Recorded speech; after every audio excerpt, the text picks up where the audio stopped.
Story title: The Bridge of Forgiveness. The train slowed as it crossed the old bridge over the river, a long stretch of steel and rust that had seen more seasons than anyone could count. Lucas sat by the window, watching the reflection of sunlight dance on the water below. It had been 12 years since he'd last crossed that bridge, 12 years since he'd seen his father. He still remembered the day he left home. Angry words, slammed doors, and silence that lasted over a decade. His father had wanted him to take over the family workshop, but Lucas dreamed of becoming a photographer. "You'll starve chasing shadows," his father had said. "Then I'll starve happy," Lucas had shouted back. That was the last time they spoke. Now, years later, Lucas was coming home not for reconciliation, but for a funeral. His mother's. The house looked smaller than he remembered. Dust had gathered on the porch, and the old oak tree out front had grown thick and bent. He pushed the door open. The smell of old wood and loneliness filled the air. On the kitchen table lay a letter in his mother's handwriting. His heart tightened as he unfolded it. "My dearest Lucas, if you're reading this, it means I'm gone. I want to ask you one last favor, not for me, but for your father. He's not the same man you left behind. The years have softened him, and the guilt has eaten away at him more than illness ever could. Go see him, please. Don't let this world end with two hearts still broken." Lucas closed the letter, his chest heavy. He didn't even know if he wanted forgiveness or if he deserved it.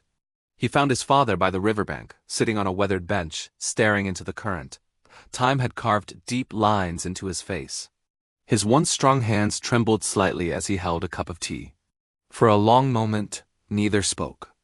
The only sound was the river flowing beneath the bridge. Finally, his father said softly, "You still carry that camera?" Lucas hesitated, then nodded. "Yeah, haven't put it down." His father smiled faintly. "Your mother loved your pictures. She kept a box of them by her bed." Silence again. The kind that held more than words ever could.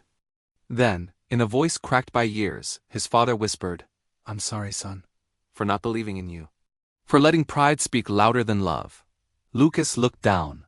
For years, he had imagined this moment, rehearsed what he'd say. He thought he'd be angry, distant, cold. But all he felt was tired. He sat beside his father and said, "I'm sorry too. I was young and stubborn. I thought walking away would make me free. But I've been carrying that anger everywhere I went." His father nodded slowly, eyes glistening. "Anger is heavy, isn't it?" Lucas managed a small smile. "Yeah, feels lighter now." They sat together until the sun sank behind the hills. The light turned golden, bathing the bridge in a soft glow. "Do you remember when we built that bridge?" his father asked suddenly. "I held the nails, and you said you'd build a bigger one someday." Lucas laughed quietly. "Guess I finally did." His father looked at him, confused. "This one," Lucas said, pointing between them. "The bridge between us." Tears rolled down the old man's cheeks. He reached out and took his son's hand. For the first time in 12 years, the distance between them disappeared. That night, Lucas stayed in his old room. He took out his camera and captured the bridge under the moonlight. The photo was soft, imperfect, and beautiful like forgiveness itself.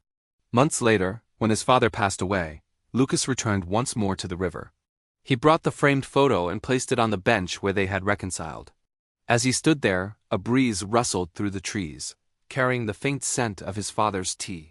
For the first time in years, Lucas didn't feel loss. He felt peace. He whispered to the wind, "I kept my promise. Mom, I built the bridge." Moral of the story: forgiveness is not about forgetting the past, it's about freeing the heart from its weight.